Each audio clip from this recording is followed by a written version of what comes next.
बिस्मिल्लाहिर्रहमानिर्रहीम, अस्सलाम वालेकुम फैसला words, welcome to defence analysis P K. हाजिर एक नए एपिसोड के साथ। आज मैं बात करूंगा घोस्ट ऑफ कीव 2.0 के ऊपर। बेसिकली आज से 4 दिन पहले रशिया के 2 Mi-8 हेलीकॉप्टर, एक Su-34 एयरक्राफ्ट और एक Su-35, उनको एलिमिनेट कर दिया गया है रशिया की अपनी एयर स्पेस के अंदर। किस किस्म की पॉसिबिलिटीज एग्जिस्ट करती है? क्या ये यूक्रेन की तरफ से गिराए गए हैं या रशियन अपनी आर्म फोर्सेज की तरफ से फ्रेंडली फायर के अंदर गिरा दिए गए हैं? इन तमाम एग्जिस्ट करने वाली पॉसिबिलिटीज को वीडियो में आगे चल के डिस्कस करूंगा। तो चलिए वीडियो स्टार्ट करते हैं।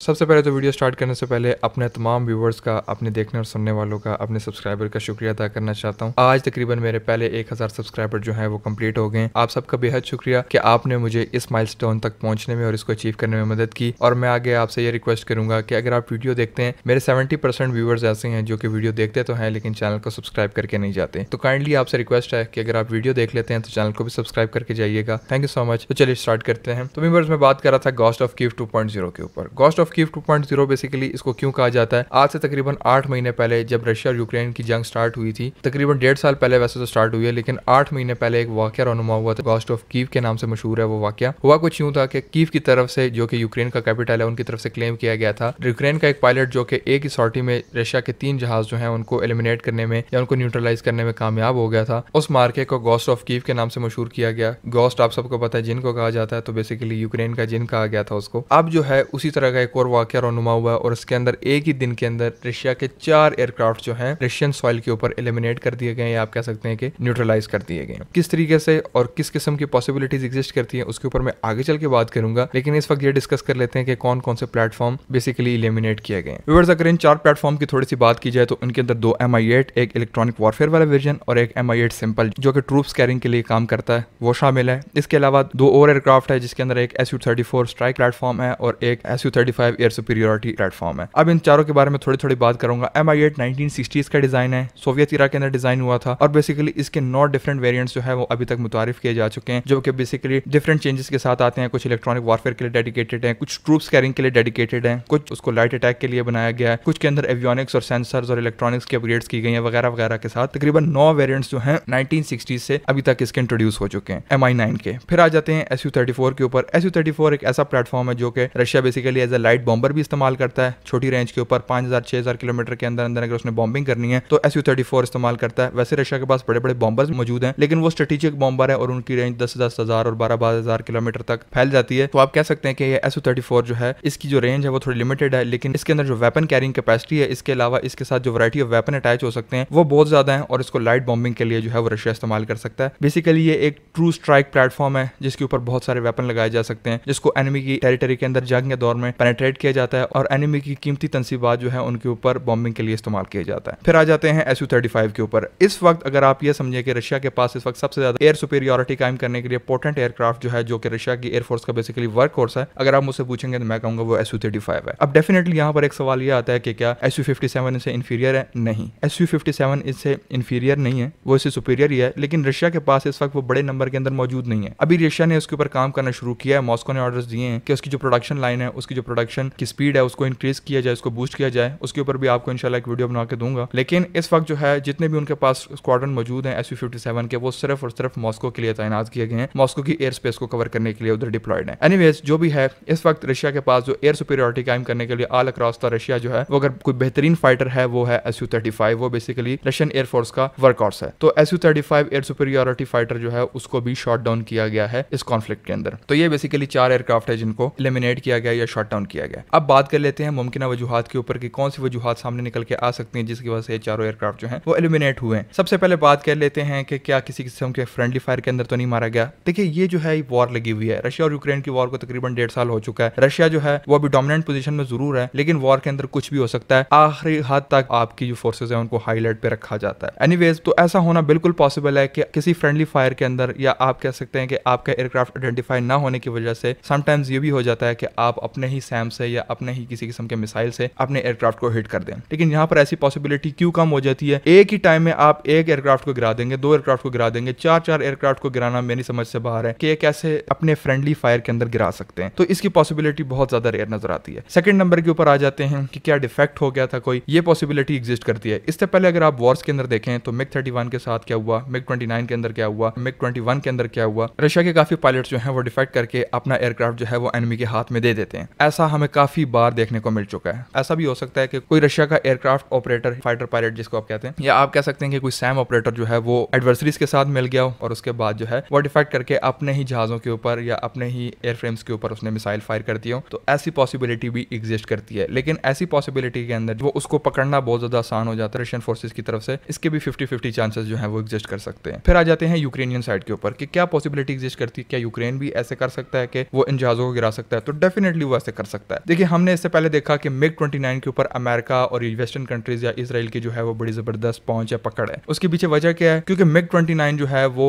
अमेरिकन के हाथ लग चुके हैं, MiG-31 भी लग चुके हैं, लेकिन उस तरीके से नहीं लगे जिस तरीके से MiG-29 लगे। MiG-29 के ऊपर उन्होंने बड़े तजुर्बे किए हैं, उसकी जो प्रोज एंड कॉन्स है वो अमेरिकन को पता है। इसके अलावा अमेरिकन ने जो है वो इसके अंदर इतनी इंजीनियरिंग की हुई है, इसके अंदर इतनी मॉडिफिकेशन की है कि वो अभी हाउ नो समझते हैं फॉर MiG-29 की। तो MiG-29 के हवाले से आप कह सकते हैं, हमने इससे पहले ये भी देखा कि अमेरिकन ने अपने हार्म मिसाइल जो है वो MiG-29 के साथ जो यूक्रेनियन इस्तेमाल करते हैं उनके साथ इंटीग्रेट कर दिए थे। तो ऐसी पॉसिबिलिटी एग्जिस्ट करती है कि AMRAAM भी MiG-29 के साथ लगा दिया हो और इसी AMRAAM का निशाना जो है वो ये रशियन फोर्सेस के जहाज बन गए। ऐसी 100% पॉसिबिलिटी एग्जिस्ट करती है। लेकिन हार्म मिसाइल जो है वो एक बार आपने उसको अपने जहाज से फायर कर दिया, वो रेडिएशन को फॉलो करते हुए अपने टारगेट के पास जाएंगे और उसको हिट कर देंगे। AMRAAM की सूरत में ये है, AMRAAM जब आपने फायर किया तो वो जब तक अपने टारगेट को हिट नहीं कर लेता तब तक वो अपने फाइटर जेट के एयरक्राफ्ट से जो है वो इन्फॉर्मेशन लेता रहता है। तो ऐसी सिचुएशन में AMRAAM को MiG-29 के ऊपर लगाना थोड़ा सा मुश्किल जरूर है, लेकिन नामुमकिन नहीं है, क्योंकि रशिया के जो MiG-29 प्लेटफॉर्म्स हैं उसको अमेरिकन जो है वो बड़ी डीप स्टडी कर चुके हैं, उसके अंदर काफी इंजीनियरिंग कर चुके हैं। तो उनको पता है कि किस तरीके से इसके अंदर मॉडिफिकेशन करनी है, किस तरीके से इसके ऊपर AMRAAM लगाना है। और बहुत बड़ा मसला जो निकल के सामने आएगा वो रशियन इक्विपमेंट के साथ AMRAAM की इंटीग्रेशन है और उनका जो है आप कह सकते हैं कि मैच है। डेफिनेटली अगर आप कोई वेपन फायर करते हैं तो उसकी अपनी पीछे कोडिंग होती है किसी भी एयरक्राफ्ट की, या तो फिर आप ऐसा काम करें पूरा सॉफ्टवेयर ही चेंज कर दें, उसके अंदर एक वेस्टर्न सॉफ्टवेयर इंस्टॉल कर दें, जो रशियन इक्विपमेंट है उनके अंदर जो कैपेबिलिटी है उसके अंदर जितना भी आप पुट कर सकते हैं अपना वेस्टर्न सॉफ्टवेयर पुट करें और उसको नेटो स्टैंडर्ड के ऊपर ले आए। वो एयरफ्रेम बेशक रशिया का है, लेकिन आप उसके अंदर वेस्टर्न इक्विपमेंट लगा के उसको वेस्टर्न सॉफ्टवेयर के ऊपर ले आए। एक तो ऐसी पॉसिबिलिटी एग्जिस्ट करती है। फिर तो 100% पॉसिबिलिटी है कि AMRAAM आप उससे फायर कर लें, या फिर आप कह सकते हैं कि थोड़ी बहुत मॉडिफिकेशन करने के बाद अपना सॉफ्टवेयर इंटीग्रेट करके कि एटलीस्ट इतना बना दिया जाए कि बेशक रिस्पॉन्स ज्यादा बेहतर ना हो लेकिन AMRAAM फायर करने की कैपेबिलिटी MiG-29 के अंदर आ सके। तो ऐसी पॉसिबिलिटी के अंदर AMRAAM की अच्छी खासी रेंज है और फिर रशियन जहाजों को हिट करना AMRAAM की तरफ से थोड़ा सा आसान हो जाता है। फिर एक और पॉसिबिलिटी एग्जिस्ट करती है जो कि लास्ट पॉसिबिलिटी है, उसके बाद मैं अपनी वीडियो को रोल ओवर करूंगा। अभी इस वक्त आपको पता है कि जितनी भी वेस्टर्न कंट्रीज है, जिसके अंदर अमेरिका शामिल है, जिसके अंदर जर्मनी शामिल है, जिसके अंदर इसराइल शामिल है। इसराइल तो खैर वेस्टर्न कंट्री नहीं है, वो तो बेसिकली मिडिल ईस्ट में आती है, लेकिन वो वेस्टर्न ब्लॉक का एक बड़ा इंपॉर्टेंट पार्ट है। तो आप कह सकते हैं कि इन सब ने अपने surface to air missile batteries जो है वो यूक्रेन को फराहम कर दी हैं, या कर दी हैं या करने वाले हैं। अमेरिका ने अपने पैट्रियट दे दिए हैं, जर्मनी ने अपने NASAMS दे दिए हैं, इसके बाद David sling air defence system जो है वो भी यूक्रेन को दे दिए गए हैं इसराइल की तरफ से। और अभी कल रात को एक खबर आई है, यूएस ने यह बताया है कि जो इसराइल है वो अपने डेविड स्लिंग के साथ साथ अपने आयरन डोम सिस्टम जो है उनको भी देने के लिए तैयार हो गया। अब वो कब दिए जाते हैं वो तो देखा जाएगा, लेकिन इस वक्त इसराइल अपने आयरन डोम सिस्टम जो है वो यूक्रेन को देने के लिए तैयार हो गया। तो ऐसी सिचुएशन के अंदर अगर अब डेफिनेटली यूक्रेन को ज्यादा एयर डिफेंस सिस्टम मिलेंगे, उनको ज्यादा surface to air missile batteries मिलेंगी, तो वो अपने बॉर्डर्स के ऊपर डिप्लॉय करेंगे। बॉर्डर्स के ऊपर डिप्लॉय होने का क्या मकसद है कि जब भी कोई भी रशियन एयरक्राफ्ट बॉर्डर के करीब आता है तो ऐसी सिचुएशन में बॉर्डर के करीब आते ही जहाज जो है